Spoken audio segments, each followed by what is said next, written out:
Hello, everyone, and welcome back to another episode here, or podcast, whichever you want to call it. It's Christian here of the Calcio Bros, and I'm here to discuss what's been going on this past week. There's a ton of emotions from teens all around, ranging from sadness and mourning to happiness and enjoyment, which we're all going to talk about too right now. I also want to say thank you for those who continue to listen and support the channel. I really appreciate it and hope you guys continue to listen to my opinions here. I'm just trying to talk and, trying to get some good conversation going if I can, but, it's also if you guys want to hear me ramble on about stuff, but I'm just here to discuss Calcio and my thoughts on what's going on. So in this video, we're going to talk about the Serie A matches that happened this past weekend, the Champions League and Europa League this week, and then as well, of course, the upcoming round this weekend. Also, next week there is no European matches. There is a midweek match for Serie A. I may not get into that as much because then again it would be a lot to talk about if I get a chance next week. Before the matches, I'll try and do a video on discussing that because I feel if I talk about that as well in this video, then it's just too much as well. So let's go on to Serie A first. I'll talk about last week's matches and this weekend before I get into the Champions League and Europa League. So we'll get right to that. So with Serie A that happened the last weekend, it was also the first weekend that, not the first weekend, last weekend was also dedicated to Maradona as he had passed away last Wednesday. So Serie A had assigned that every game they would do a minute silence for Maradona. They would also, of course, all wear black armbands and also stop play in the 10th minute and pay respects, just applauding for a whole minute there. And I know they did do a pregame thing where they were just playing on the screen, his picture throughout their warm-ups as well. And of course, Napoli doing their own respect for their legend as well. Paying homage to him is something. They had Captain Lorenzo Insigne and Tommy, who is also known as the Coffee Man, in the Napoli dressing room, bring out flowers to the memorial that was set up outside the stadium. And to also make it official as well, the mayor and the club has come out saying the Stadio San Paolo is now the Stadio Diego Armando Maradona. So that's a new change for them, which I don't think will.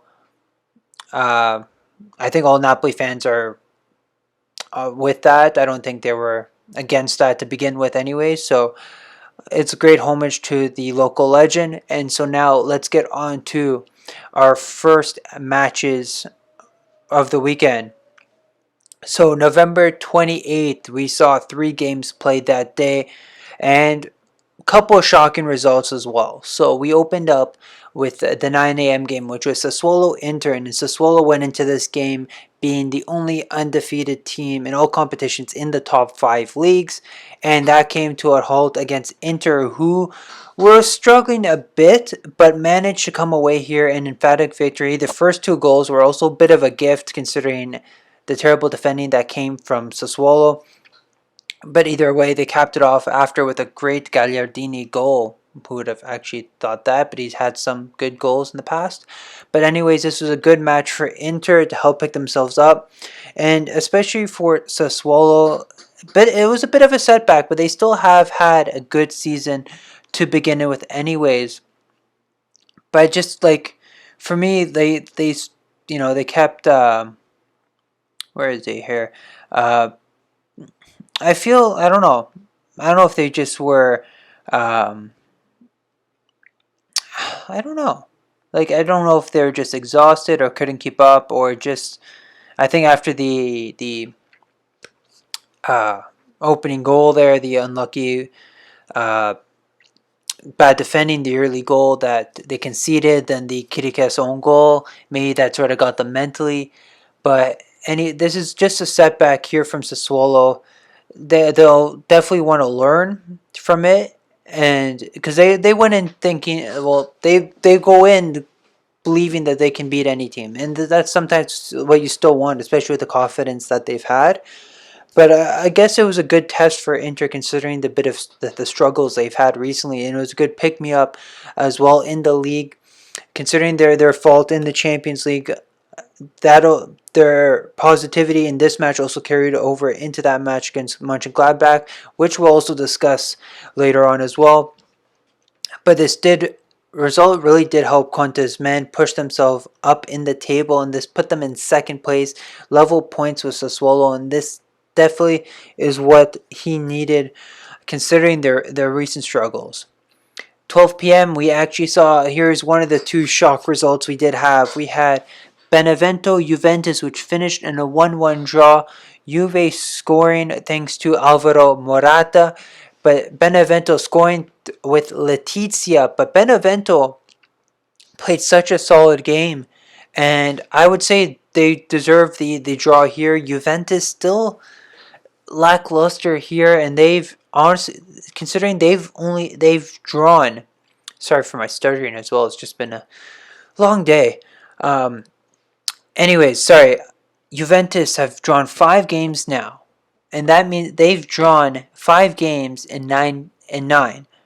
That's as many as they've done last year in Serie A in 38 games. So definitely not what Juventus wanted, and considering they've tied, so 3 of their ties have been against Crotone, Benevento, and Crotone, Benevento, and Verona.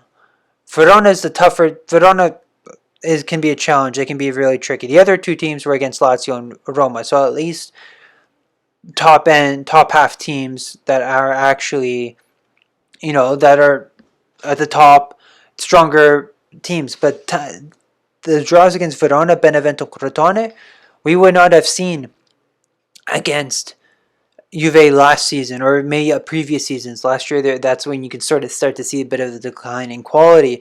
But we would not have seen games like that against Juve. They have really struggled this year to be consistent. They have not gotten really big victories, considering their big one in Serie A was also the one that was the forfeit. But it's not a great result here. One of their worst starts so far to Serie A, Juve. They really need to pick it up. Champions League is kind of a bit of a different story considering the teams of quality that they have in their group. But this is a huge point for Benevento considering they were struggling as of late. They picked up another crucial point at home against Juve. They would not have thought they have done that. But they also, at the end of the game, I don't know what was said though, but as soon as the final whistle blew, Morata said something. He got sent off by the referee, and he has earned himself a 2-game suspension. So this weekend he would also be missing the Derby della Mole against Torino. So that is going to be a huge loss for Juve, considering he's having such a fine year this year and scoring goals, almost like they're for fun if they're especially onside as well. But Dybala also struggling for form. He had pretty good opportunities, but he couldn't capitalize in some of them. And considering they were chances he would have actually scored last year or even previous years. So it's not the same Dybala we would have seen, not the same Juventus we would have seen. And Pirlo really has to get his team together. And just as I was even saying beforehand, you think they're getting better, but then they go and blow games like this. So it's like almost the 1 step forward, 2 steps backwards. Still a lot of work to be done in this Juve side.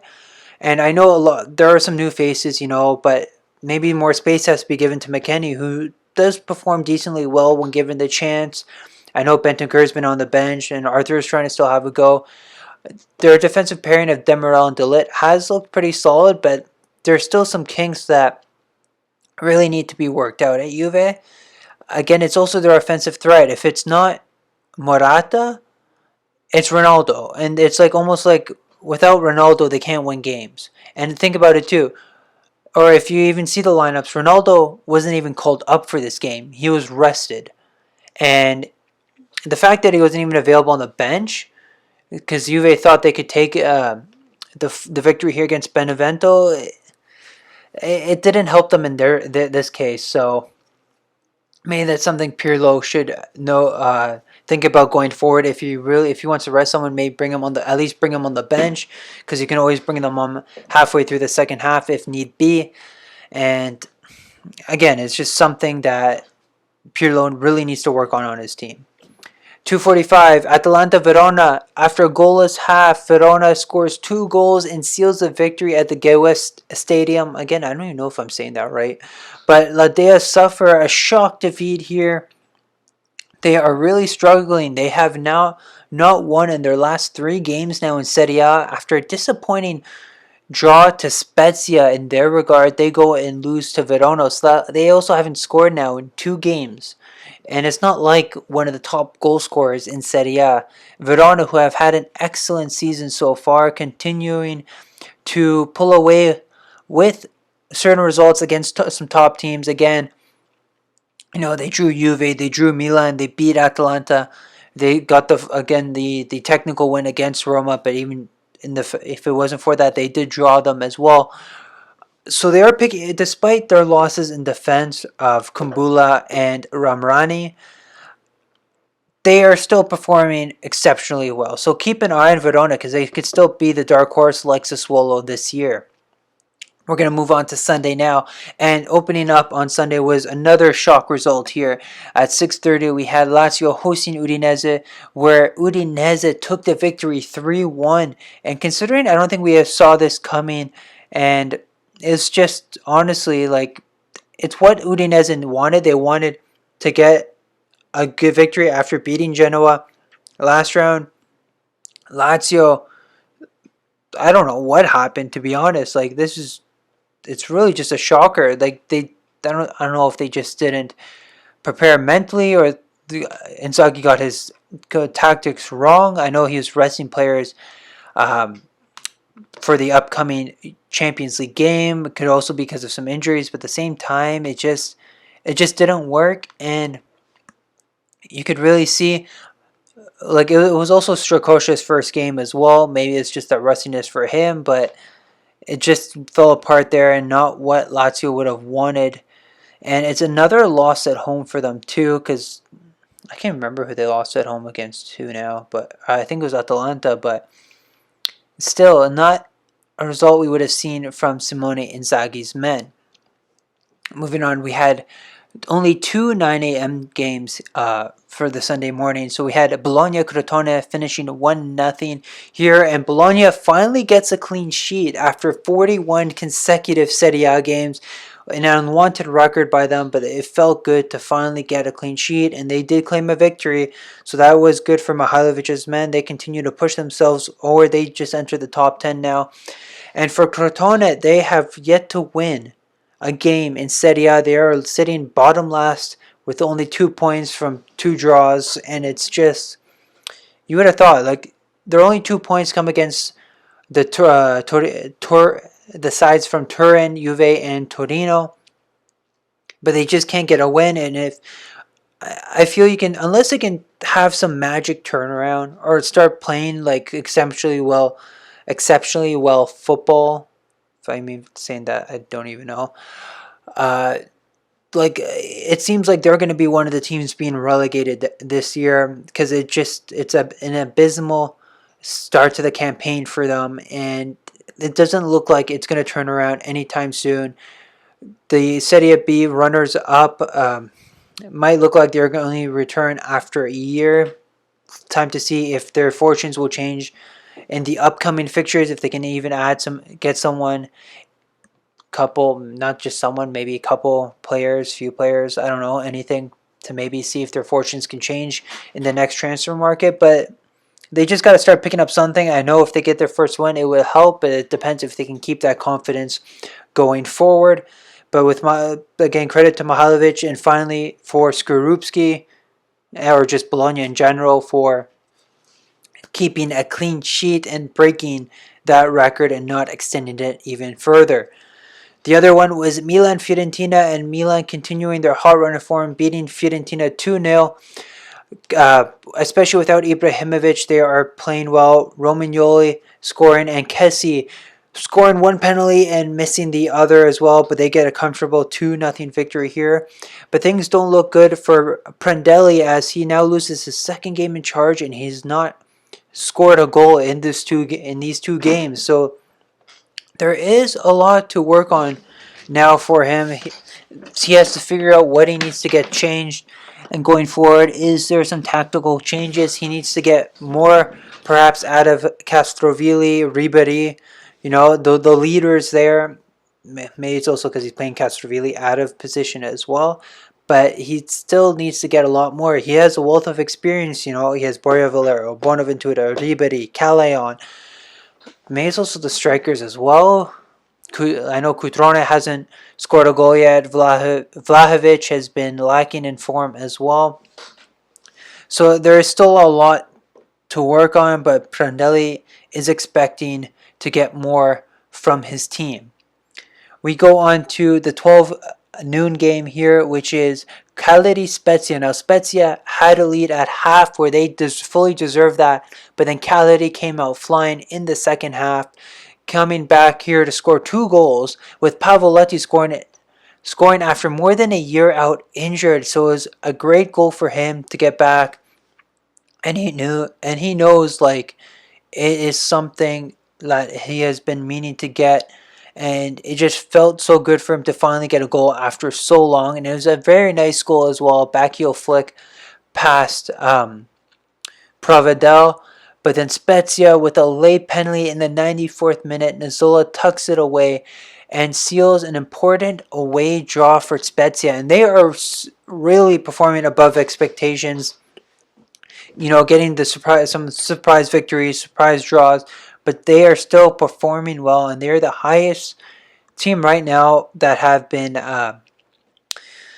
promoted. Yes, it's only on goal differential from Benevento, but it's still a credit to them in their first season in Serie A. So let's see how long Italiano's men can keep going, but I feel if they continue like this, they will definitely secure safety from being relegated this year in Serie A.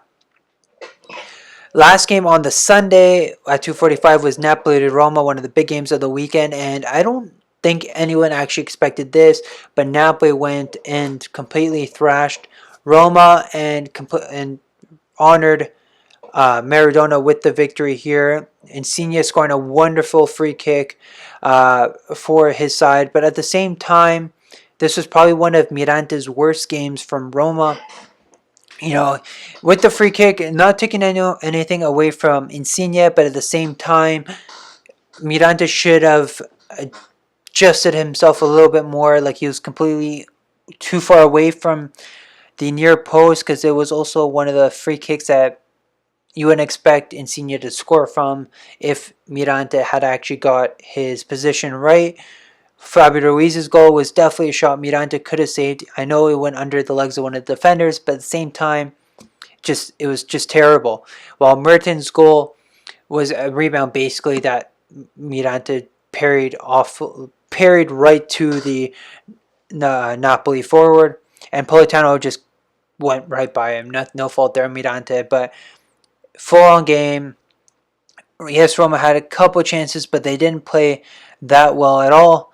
And they just, like I said, honored Maradona with this victory and did all they can to get the victory they needed. And with Roma, this is also technically their first loss on the pitch. As you remember, their first loss was the Verona technicality. But again, this is their first loss in all competitions on the pitch.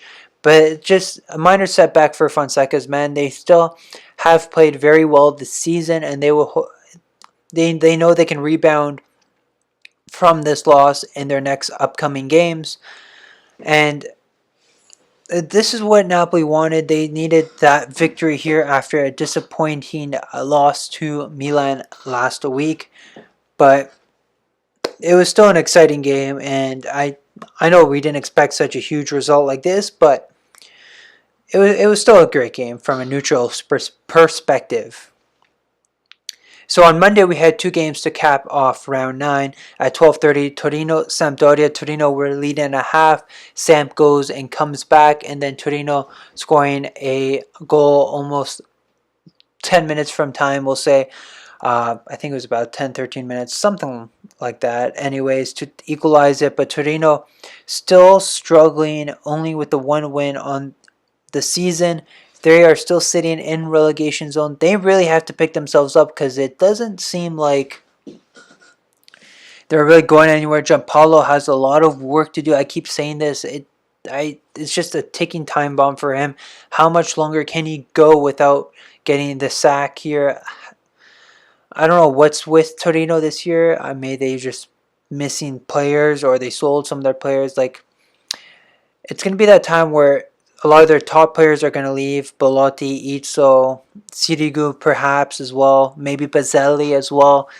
So you would think those players can help them, but I think it's just a mentality right now with Torino. They are struggling right now. I know Sampdoria would have hoped to get the full win, but I think they would take the away draw for now, as it still keeps them in a decent position, mid-table. And like I said, it's just a ticking time bomb for Gianpaolo. How much longer does he have till he's going to be replaced? And can he actually turn around Torino's fortunes? But the way he's going, I really don't think so. So just keep an eye and see if he will eventually get the sack or if he'll keep the... I really don't know with him. 2:45, Genoa Parma. Parma takes the victory here thanks to a Gervinho brace. Genoa thought they can get something away. They only got the consolation goal. But this is a huge result for Parma, as it does move them up out of the relegation, or away from the relegation zone. They are sitting only 3 points above, but it still moves them up, and it's an important victory, especially if it would come to the end of the season, if Genoa and Parma are still fighting for relegation. But for Genoa here, they have not won since their first opening day against Crotone. So that's really telling us something. And I think the way it's coming, and I know a lot of their early games too, because they had those positive cases, has affected their results. But I don't think it's helping. And if we continue to see stuff like this, they could be the other team going down as well. I don't want to say Torino just yet, because they could maybe pull something and to perhaps save their butts there. But I do feel two of the teams could be Genoa and Crotone. More Crotone is for sure for my side. But Genoa really are struggling, and I don't know if they can really save themselves out of this form, because they've just looked abysmal, completely abysmal. So that's it for round 9. Definitely, like I said, some shocking results here. What do you guys think of round 9? Were there any other results that shocked you guys? Did I miss anything that you guys feel that needed some talking points about? Be sure to comment below. Let me know. I'm going to go on to round 10 and what's coming up this weekend. So opening up December 5th, we have 3 games, 9 a.m. Spezia, Lazio. And I feel this should be an interesting game considering the way Spezia have been playing and the way Lazio have been a little iffy in the league. So maybe I feel Spezia will try to get a positive result here, and they feel like they can. You know, they're undefeated in their last 3 games, and they feel with that confidence they can really take on a Lazio side who, like I said, will look on and off, but maybe Lazio feels they can rebound against Spezia, really challenge them. So I feel it's going to be a good game in this one, and maybe Lazio could just edge them out, but you never know with Spezia. They could actually surprise you and get the result here. 12 p.m. we have the Derby della Mole, Juve Torino. Now, like I said, Juve have looked iffy. They have not looked the greatest. They are also missing Morata, one of their top goal contributors as well. The Dybala, who's looked out of form as well. The whole Torino side's also out of form as well. But maybe I feel Torino can pull away with something here. I don't know why I'm getting that feeling. It's just Torino could either just pull off a draw or just the upset. But it's going to be a very tight game. I don't think it'll be a blowout from a Juve standpoint. It's it's depending which way you're going to look at it, but I feel it's going to be a very tight game. I'm getting the feeling Juve Torino can get something, but I also feel that I don't know, but it depends which Juve shows up. That's really it. How much everyone else can contribute other than being Ronaldo dependent, because that's how a lot of times how Juve is. It's I don't know. It's tough to see what we can expect. So we'll see what happens. Finishing off Saturday, Inter Bologna. No, Inter taking their positivity, their confidence from these last few games going into Bologna. They want to challenge Mihailovic's men. This can be a very tasty affair, and if the Inter can win, they can go behind Milan 2 points difference until Milan plays as well. So they want to keep challenging for that Scudetto as well, and keep pushing and trying to challenge Milan, put the pressure on them.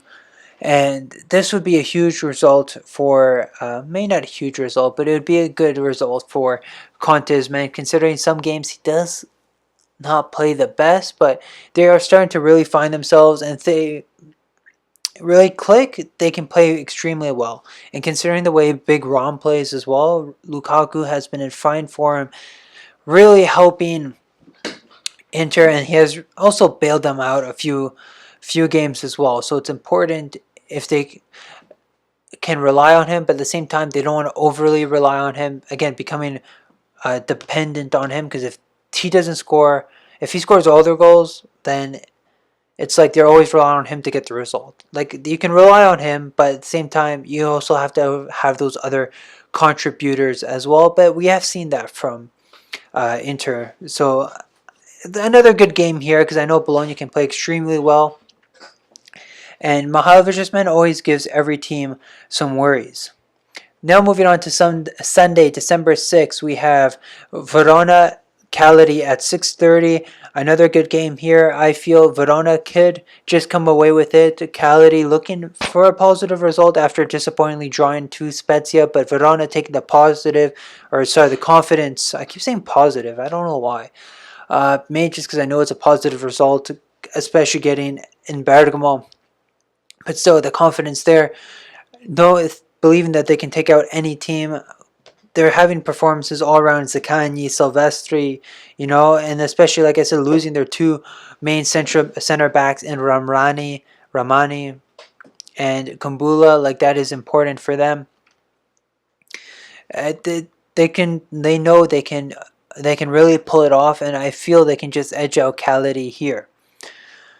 9 a.m., 3 games here. We have Roma Sassuolo. Now, this is going to be a big one as well, because Roma really want to shake off what happened against Napoli, against the Sassuolo side, who also want to shake off what happened against an Inter side as well. So this is going to be a huge clash. It could be a test for both sides on how they react again in those heavy losses against two other big teams. So we'll see who can react the best, if one of them can get the full 3 points, or we're going to see out a draw here. I know Roma had their match midweek against Young Boys, so I don't know if there are going to be some tired legs and Sassuolo can try taking advantage, but it's definitely going to be a very entertaining game and an interesting game here to see who can react more, who can get their tactics right between De Zerbi and Fonseca. So be sure to check this game out, because I feel it's going to be one hell of a game. 9-second game, we have Parma Benevento. Both teams want to get that victory, because Parma will leapfrog Benevento, while Benevento will continue to push up the standings. Benevento taking a huge result against Juve. They want to take that confidence and push it. Parma as well. Well, Parma have also struggled in their recent games. That win against Genoa hopefully carry on their form in this game. So two teams battling it out at the bottom. and continue to push themselves up and stray away from the relegation zone so they don't have to go into a relegation battle come the end of the season. Last game is Udinese Atalanta now. Udinese have confidence after beating Lazio. They hope to take care of that against Atalanta, who lost at home to Verona and haven't won in their last 3 games in Serie A. So that is a bit of a worry for Gasperini. Could they be going into a bit of poor form? Right, they are in a bit of a poor form for considering for their standards. Are they going to extend it, or are they going to bounce back? I know Udinese would be happy with a draw, not something Atalanta would be happy with, but they really have to put on the pressure if they hope to push themselves for that Champions League spot once again. Udinese, may want to take advantage of their poor form, tired legs as well from their Champions League matches. They wonder who could turn it out. Luca Gotti's side could really surprise a few. With Del Feu, DePaul, Lasagna could be ones to watch out for. So keep an eye on this game as well. I know I say keep an eye on this game, but they're all interesting games. Like they all have meaning in their own retrospect. So I would like to say keep an eye on every single one because they can all be entertaining, fascinating, just full of goals. Like you never know what's going to happen. Now 12 p.m. noontime we have Crotone and Napoli. Now Napoli definitely want to take advantage here. They want to continue their form from the Roma game and put it on Crotone, where the Calabrese side will try and get an upset here, but I don't think it'll happen. They have looked really abysmal this season. Like I said, I don't know who or when they'll get their first win, but I don't think it'll be coming against this Napoli side, who just continue to heap on the pressure against them, and I think Napoli will take it away here. 2:45 on Sunday, we have Sampdoria and Milan want to continue their fine form. I think they're still going to be missing Ibrahimovic. They've just lost Simon Kjaer at the back, but they still look superb without their leaders as well. They will continue to put on the pressure and see how well they can put on a decent Sampdoria looking side and hopefully press on and stretch out their lead at the top of the table. I feel this would be another good game, and considering the way Milan have been playing, let's see how well they can keep up their run and their form, because they have confidence. I know their objective is top 4, and a lot of people are saying that is the objective. They don't mind if they don't like. A lot of people are saying no, don't go for the Scudetto, aim for top 4. But if the players right now believe they can get the Scudetto, that's the confidence you want from a team like that, especially such a young team. Even without Ibrahimovic on the field, they're playing as if they have been playing like together for years, and like that's what you want. You want the young players to have that mentality of being, I want the Scudetto, and playing for that. It's important. That's, again, like you said, one of the youngest teams in Europe, and they're having that mentality.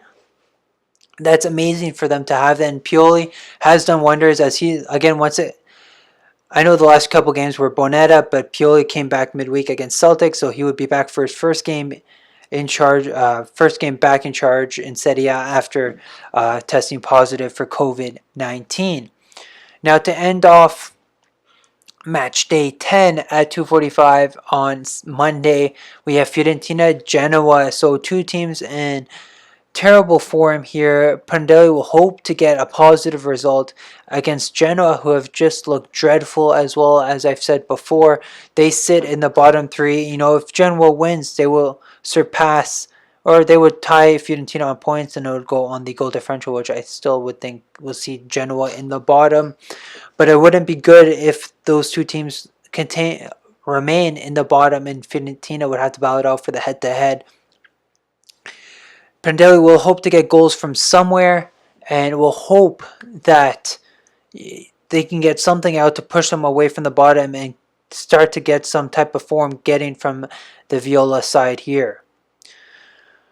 So that is it for round 10. Which games are you guys looking forward to? I know there's a lot, and again, I feel like I ramble on a lot, but I just have a lot to talk about. I think, I don't know, could just be me. But again, which games are you guys looking forward to? Do you think a lot of these teams can continue their fine forms? Inter, Milan, Napoli. Do you think some teams will get out of their form, like Genoa, Crotone, Torino? Like, which games are you guys looking forward to? Be sure to comment below. Let me know. So I'm just going to quickly touch on now the European matches in the Champions League and Europa League here. So we had a Tuesday, we had Mönchengladbach, Inter. Now Inter were put in difficult circumstances considering Shakhtar had beat Real Madrid earlier on in the day as they played at 12:55. So that really meant Inter needed nothing more than a win away to Mönchengladbach, and they got that there. And a bit of worries considering Inter are still last right now in the group, but they can still pass if they win. But it depends if results go in their favor, because if they beat Shakhtar, they need either a Madrid win or a Mönchengladbach win. One of those teams has to win for Inter to pass in their group stage. But Inter again has to win in order to go and advance to the next game. Because if Mönchengladbach and Real Madrid tie playing the Scotto there, Inter would be out even with a win. And it's not the result, not the position Conte wanted to be in to begin with. They even got very lucky considering they were up 3-2 late in the game when Playa thought he had scored his hat trick, but Embolo being in offside position and also being involved in the play, screening the goalie, just a whole thing there. And it almost cost them their run in the Champions League. So they got very lucky that the goal was disallowed for offside and managed to put their Champions League hopes back in it. So Inter do need a win and need to make sure they can do everything in their power to win their game, while hoping that one of either Madrid or Mönchengladbach ties in their game. They cannot hope, or sorry, they need to hope that one of the teams win and not tie in their game. Otherwise, Inter would only be relegated to either the Europa League or out of the Champions League, depending if they don't win their match. Atalanta, who got the huge win at Anfield last week, still put themselves in contention, but only disappointingly drawn against Midtjylland, who earned their first point of the group stage. But Atalanta were also thankful that Liverpool did beat Ajax. Liverpool will finish first, so Atalanta will not be able to get anything, will not be able to finish higher than first in their group. But Atalanta will know a win or a draw against Ajax will see them through to the next round. So they will have to do everything they can going to Holland and achieving what they need to make sure they get the result done, and making sure they get the result they need. Ajax lost to Liverpool, so Ajax will be playing for the win and making sure they do what they can to advance. So it's going to be a very tight, feisty affair going forward, and it's going to be one hell of a game considering these two teams are both attacking style teams. Atalanta managed to come back the last time around. They don't want to do that again. They want to get the win at least and secure their place, because even a draw, even if they're tying throughout the game and Ajax score a late winner, they are demoted to Europa League, and they do not want that to happen. Wednesday, we had Juve play Dynamo Kiev. We already know Juve progress to the next round, so they are 3 points behind Barcelona going into the last game where they play Barcelona, and could potentially finish first if they pull out a surprise result at the new camp. But that depends on how much they win, as they did lose 2-0 to Barcelona. So it really depends on how the match goes, but Juve will most likely finish second unless they really get a shock against Barcelona. Actually, anything can happen, but either way, Juve have already progressed through. Lazio, playing away to Dortmund, managed to secure themselves a draw. They were hoping to get themselves through with a victory, but it didn't happen. Club Bruges also winning their game and putting the pressure on Lazio, as well as Lazio will go on to play Club Bruges next week, or the week after, whenever it is. Next round, anyways.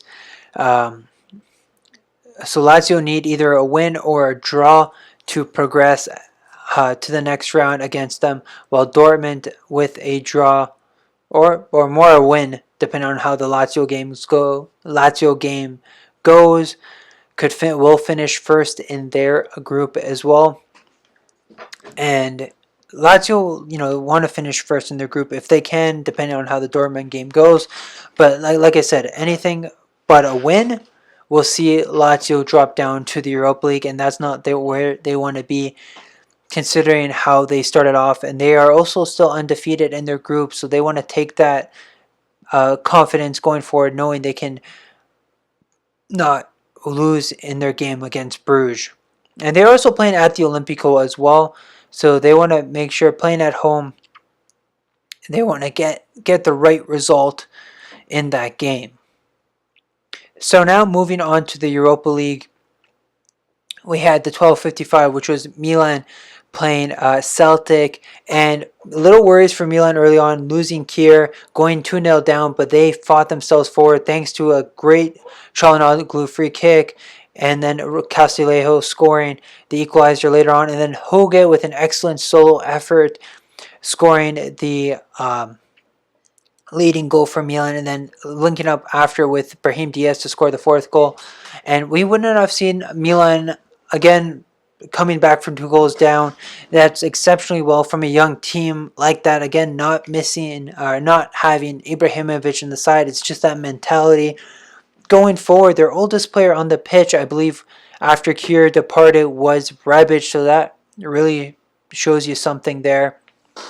They have really excelled in these situations. And Milan, with their win and with Lille's win as well, have qualified to the next round, and they could potentially finish first depending on how the Lille game goes against Celtic, and depending on how they do against Sparta Prague in their next game in a couple weeks' time, I believe it is. Now for the 3 p.m. games, which was Roma Young Boys, where Roma have already qualified, but with this game, they solidified their position in first place and taking all 3 points here. And also a stunning goal. If you have not seen it, take a look by young Calafiori, the young Primavera player, scoring an absolute stunner in one of his first. I'm not sure if he started the last few games. I don't want to say his first start if he hasn't, but taking advantage of the start and making it count. And like I said, Roma taking full advantage here, going undefeated in their group so far and solidifying first spot. Napoli, after winning against Roma, wanted to book their spot into the next round, but unfortunately couldn't do it, tying away to AZ Alkmaar, and Ospina also coming clutch and saving a penalty to keep their sides in it. So right now it does have Napoli still top of the group, but they do go and play Real Sociedad next week. Napoli would go through with a win or a draw against Real Sociedad, and could finish first depending on what the result in the AZ Alkmaar does, which would probably see maybe a Alkmaar win. I don't know. But Napoli, if they want to finish first, will hope to win against Real Sociedad at home and will hope to be in the higher seed. So that is quite a mouthful. Hopefully you guys, like I said, don't mind my rambling. I do thank you guys for continuing the support and listening to what I have to say in these videos. So almost all the Italian teams have qualified, kind of.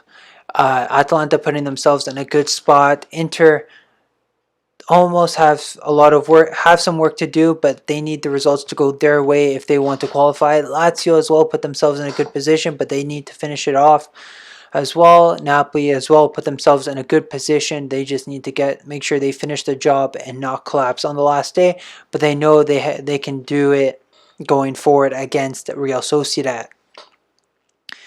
Alright, if I did not mention anything, be sure to let me know, comment down below. If you haven't already done so, please subscribe to the channel for more Calcio content. Click the bell to receive notifications when our latest videos are released. And be sure to follow us on Twitter at Calcio_bros. And I hope to hear from you guys soon. Ciao.